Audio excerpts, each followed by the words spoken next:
off my shoulders here. Now, fortunately, none of the occupants of the building were injured. Two firefighters did sustain minor injuries from smoke inhalation and heat exhaustion. Needless to tell any of you, it's been a hot one this week. We've been in temperatures in the high 80s, all the way up to, I think, the mid 90s. So, yeah, I mean, not ideal conditions to be fighting a fire, but, they still got it done. And this was a multifamily apartment, and the blaze spread to two adjacent buildings. But again, this was thankfully put under control within just about an hour, and thankfully no serious injuries. Again, when we get a further update on what is happening on the cause of the fire, we're certainly going to provide you with that information. So that's basically all we have regarding the fire right now. Another note out of West New York, I did want to also make an acknowledgement that the town of West New York did their pride flag raising last night. Of course, it is Pride Month, so they did that to, of course, pay homage to the LGBTQ community. So, we're seeing this across the state of New Jersey and really across the country. So just wanted to also acknowledge that in other news out of West New York, obviously something on the lighter side, but still, I think, bears mentioning. So with that, we're going to get another break from one of our sponsors. I'll be right back. Good Friend Self Storage in North Bergen, New Jersey is a fully climate-controlled facility equipped with state-of-the-art security, packing supplies, a Refer a Friend program, and multiple loading docks convenient for commercial use. Located just off of Route 3 at 4301 Tunnelly Avenue, Route 1 and 9. Call 201-867-2444 or visit us on the web today. Good Friend Self Storage. Let us be your good friend. Newport, the luxury waterfront community on the Hudson River, offers the quality of life you deserve in 10 high-rise rental towers with amenities such as the on-site Newport Path subway, light rail and ferry service, Newport Town Square, 3 playgrounds, dog run, upscale restaurants, retail giants like Sears, JCPenney, Macy's, and Target. Morton Williams Supermarket is just outside your front door. A health and fitness club, spa, skating rink, and medical facilities are also on site. NewportNJ.com. Enjoy the New York skyline from Newport Town Square. Manhattan is just one path stop away or quick ride through the Holland Tunnel. Nursery and private elementary schools all on site. 12-screen movie theater at the Newport Center Mall. Want to visit Newport? Stay at the Westin or Marriott Hotel. Go to NewportNJ.com for details.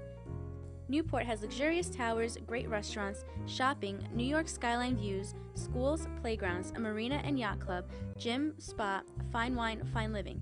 It's incredible. It's you. NewportNJ.com. Newport, live like you want. Hudson County View, live and uncut. John R. Highness. And next, we want to talk to you a little bit about what's going on with this latest between CarePoint Health and Hudson Regional Hospital. So you guys remember that at the beginning of this month, you saw CarePoint come out and say, we're ready to come to terms with this new group, BMC Hospital LLC.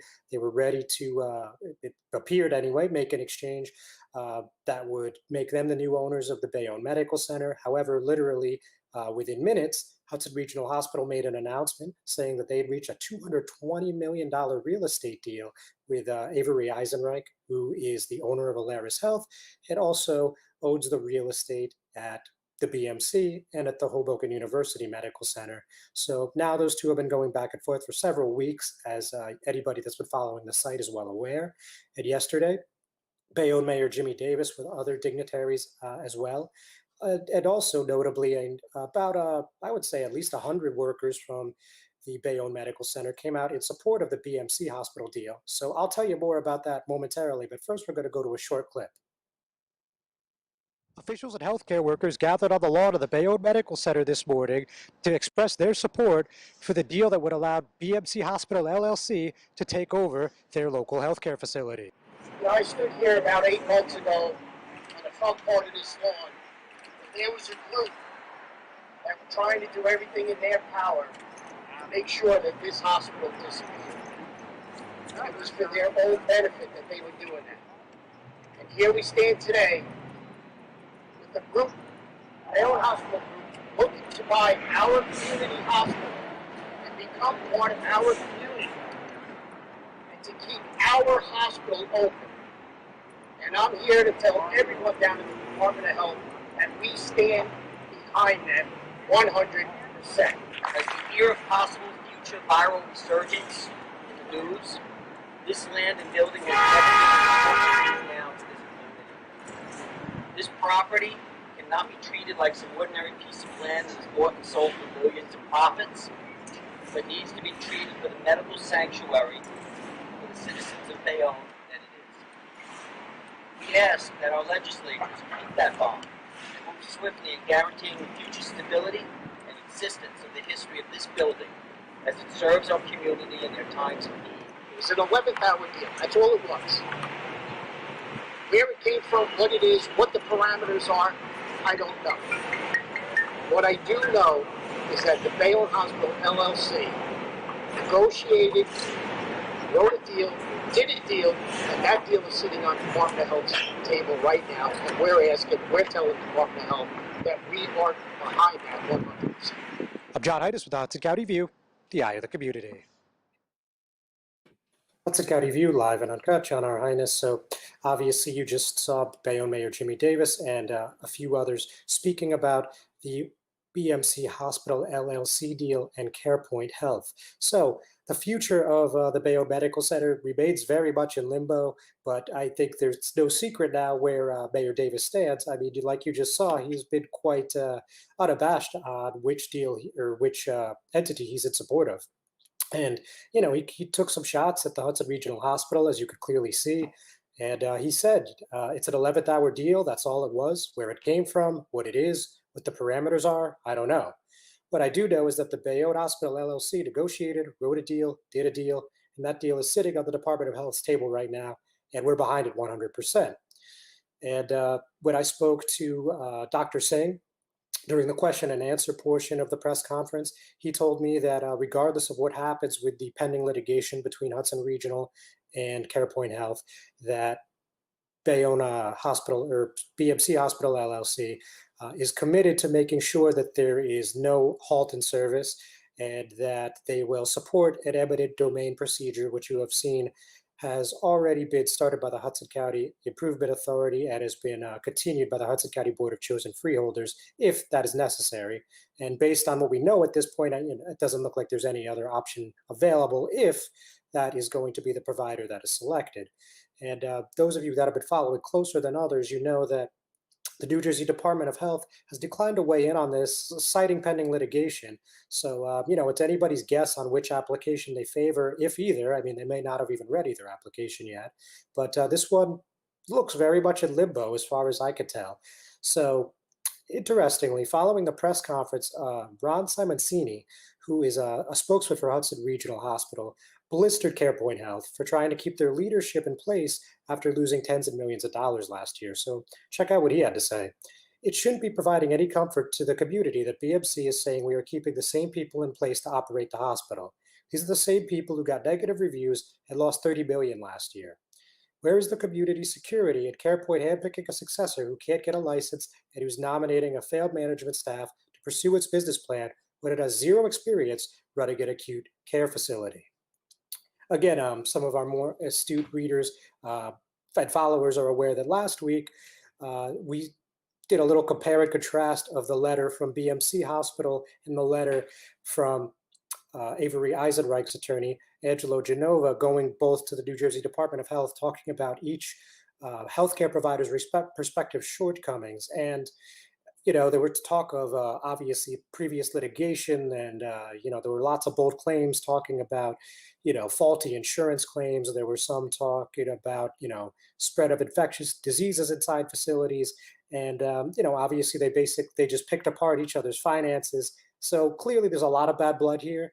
This is not something that is going to end amicably, but it looks like the only person that's going to be able to solve this problem is the New Jersey Department of Health. So, you know, again, to date, they have not said anything on what their preference is, on what they expect, or what they want. But all we know is that to get a certificate of need, you have to go through the state, through that agency. So, you know, when we hear more from them, we will certainly let you know. With that in mind, we're going to take another break. We'll be right back. Most women who give birth recover without problems, but any woman can have complications after the birth of a baby. Learn the post-birth warning signs, such as fever, headache, chest pain, shortness of breath, increased bleeding, or thoughts of hurting yourself or someone else. Knowing these can save your life or the life of someone that you love. Trust your instincts. If you feel something is wrong, Call and get evaluated by your healthcare provider. If your symptoms get worse or you do not hear back from your physician, call 911 or go to the nearest emergency room. RWJ Barnabas Health. Let's be healthy together.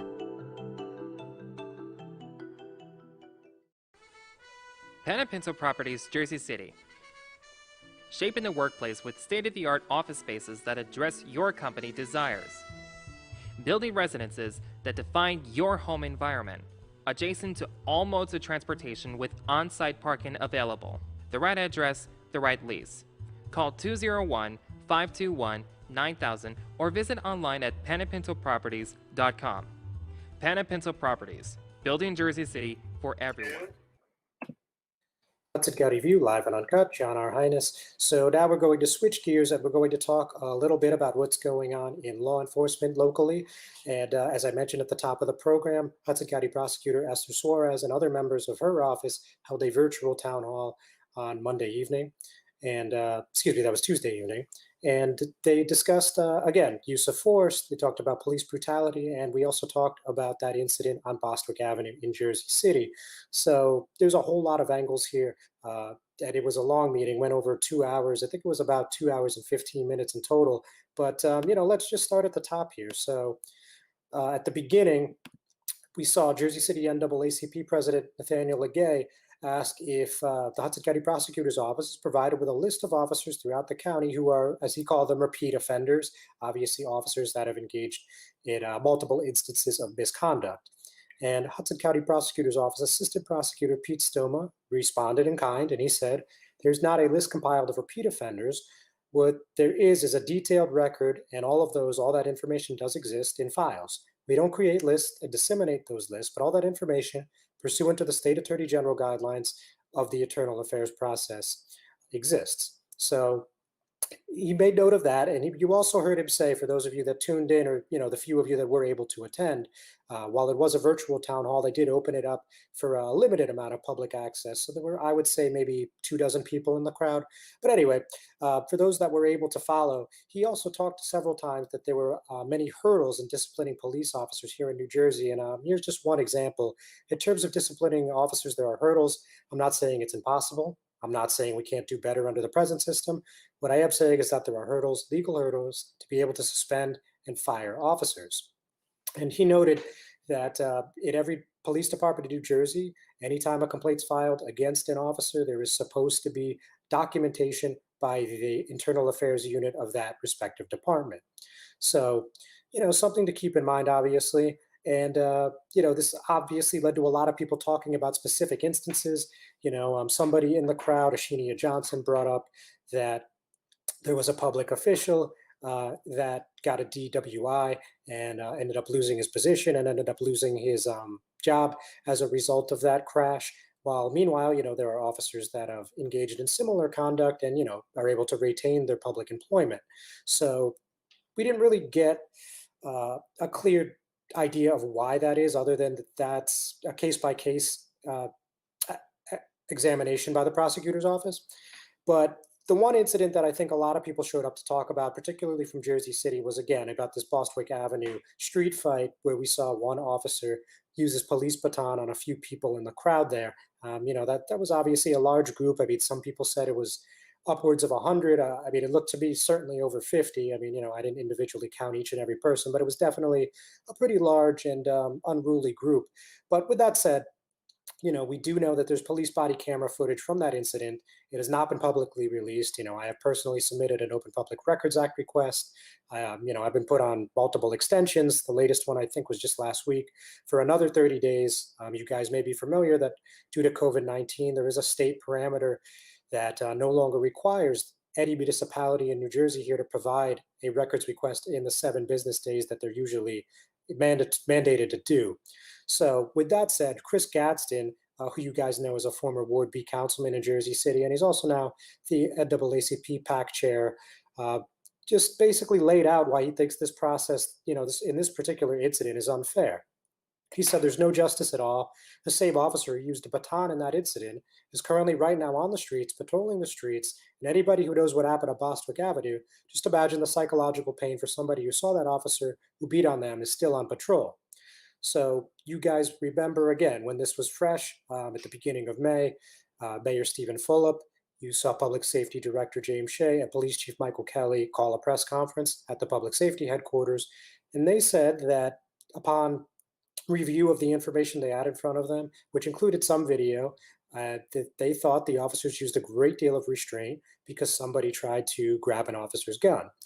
Now, after that, Gadsden, along with others, including Pamela Johnson, of course, of the Jersey City Anti-Violence Coalition movement, and Frank Educational Gilmore, another activist, they called for Officer Brian Rowan, who used his police baton at the incident, as I just alluded to be suspended, particularly after a viral video that gave a different vantage point of the incident that actually went viral off of Hudson County View's Facebook page, 18 million views and counting. To date, Officer Rowan remains on the force. He hasn't been suspended and is still basically going about his business like any other officer. And Suarez, when questioned on this, when pressed on this, said that they're doing a thorough investigation and she's not going to comment on any of the videos or anything else that has emerged from this incident until the investigation is closed. So just to give you another quote from her, this is when she was speaking to Chris Gadsden. She said, "I said to you, and I'll continue to say to you, we're going to take as long as we have to make sure we get it right. We're reviewing every single video. We're talking to every single witness and talking to everyone that we have to. That's why it's taking so long. And I get that it's taking a long time. I'm saying, when are we moving this along?" And, interestingly, she did make a commitment to Gadsden and others to have a sit down with them to review the footage that Mayor Fulop and those other officials were able to see. So, I would certainly love to be a part of that. I don't think that's realistic, of course, but it sounds like we're slowly inching towards the time when that police body camera video is going to be released. Now, as I just mentioned, Educational Gilmore was present, and he brought this up again later in the meeting, and Suarez reiterated that no decisions have been made. And around this time, Police Chief Michael Kelly showed up, and he actually weighed in a little bit, but he talked on the broader aspects of policing. So let me tell you a little bit what he had to say. So he said, "I have not had any discussions with the HCPO about that video. I have to look at it line by line. What is the officer's training? What did he do? Next line, what is his training? What did he do?" And he also called the current police training archaic and militaristic.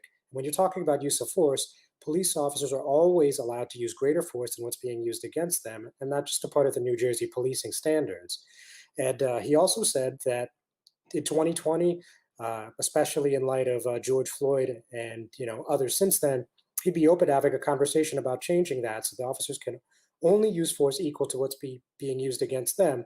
And his quote there was, "If that's going to save lives, if that's going to save police officers from going to jail, sign me up." So, like I just told you guys, it's a long meeting, as you could hear from my explanation. There was a lot of topics discussed, but I think it's worth your time if you want to skim through there. That's on the Hudson County Prosecutor's Office's Facebook page. Again, it's long, 2 hours, 15 minutes, but I think you're going to find a lot of stuff that's worthwhile. And on a related note, a lot of people are asking me, well, what is the Hudson County prosecutor going to do about police discipline? We saw in Bergen County, the prosecutor there asked all of the municipal departments to release their discipline records for the last 20 years. So to answer your question, first of all, the Hudson County prosecutor, Esther Suarez, she said she hasn't made a decision yet. However, there was a ruling by the state yesterday following an injunction filed by the Patterson Policemen's Benevolent Association. And that is basically putting New Jersey Attorney General Gubir Gruayal's order on hold, meaning that until a decision is made on that court filing, that there will not be any police disciplinary records released. So with all that said, we're going to do one more. So we're going to take one more break. I'll talk to you in a few. Rama Jewelers, located in the Lyndhurst Shopping Center at 413 Valley Brook Avenue, Lyndhurst. Come for all your jeweler needs at Rama Jewelers, where you will find a fine selection of necklaces, earrings, rings, and bracelets. Choose from one of our complete sets, our many signature items, or find the perfect engagement ring. Come on down. That's Rama Jewelers at 413 Valley Brook Ave, Lyndhurst. Call 201-939-5784 or visit us online today. You know those times when you need to see the doctor, but you just can't get to the doctor? So where do you go? Go to the App Store, download the Telemed app from RWJ Barnabas Health, and you see the doctor right away from any mobile device. whenever you want, wherever you are. Quality care, no appointment necessary. The doctor is online when you download the telemed app. Don't you feel better already? RWJ Barnabas Health. Let's be healthy together. Hudson County View, live at Gut, John Arhitis. So, gotta go hurry up offense. As usual, it's tough to just cram everything into 1/2 hour, but that's okay. Last night, like I said at the top of this show, the Hoboken City Council voted on first reading to approve a nearly $4.7 million bond with their local library, the municipal library. And they also got a lot of flack from people that were concerned about potential changes to affordable housing regulations. So, in a nutshell, the measure was put up by the administration, and that was a $4,660,140 bond that would allow for renovations and improvements at the local library. And of course, that would also help the city close their budget gap. Now, we've heard people talk about a budget gap that goes as high as $20 million. And this was the first color that the city council got on the budget. So let me talk a little bit about that. There was a presentation by Acting Business Administrator Jason Freeman. So he said early on that all in all, when you take the existing shortfall we have, combined with a reduction of surplus in year over year, and the added expenses related to COVID, we're looking at an impact to the overall operating budget of close to $20 million. Now, he continued on and said the cost-saving measures, as you guys obviously know, there were layoffs, combined with revenue, we saw a little bit over $10 million in savings in revenue. Where does that leave us? I mentioned that we had a $19.8 million related to the budget impact overall, plus $10.9 million in savings and new revenue, which leaves us with a budget gap of about $8.9 million. Now, he brought it all home by saying, if we move forward with the bonding, that's about a $4.6 million transfer overall. So if you take the $8.9 million, reduce it by the $3.3 million of added surplus, reduce it again by a $4.6 million transfer, we're left with a budget gap of about $1.03 million. So there you have it, $20 million deficit to about just over $1 million in what was that, maybe 60 seconds? So yeah, you should probably watch the video, but that's the long story short. And it was a close vote. It was 5-4.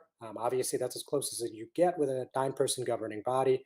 And, we saw 4th Ward Councilman Ruben Ramos speak out against it. And while he did end up voting in favor, he made a comment towards the end of the meeting saying that reform is dead, which was, of course, a shot at the administration and also the previous administration of Dawn Zimmer. And we also saw some trepidation from 2nd Ward Councilwoman Tiffany Fisher and the council president, Jen Giattino.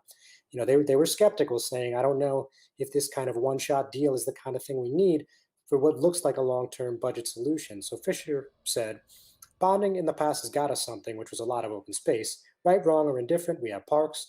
For this, we actually don't get anything for the bonding other than a short-term reprieve. This is a big deal. This is using debt to fund an operating shortfall. Again, of course, it passed. There was a motion to table by Fisher that failed by the same tally, 5-4, and it then ended up being approved 5-4. And the 5 that voted yes were Council members Cohen, Doyle, Jabbour, Ramos, and Russo. So just very quickly, we also had a little discussion again about affordable housing that came out of a resolution that was sponsored by Ramos, and that was going to do some amendments to the Western Edge redevelopment plan, and a lot of people just didn't want to hear it. We heard from Cheryl Fallick, who said, it's my understanding that the mayor was willing to sacrifice affordable housing for a pool, probably with a new spin on a tired old talking point. This was an agenda item, again, that was removed early in the week, maybe even before Monday, but it was still something that was fresh on people's mind, and they wanted their voices to be heard. Only in Hoboken, ladies and gentlemen. Thanks for tuning in. We'll see you next week. Stay safe. Have a good one.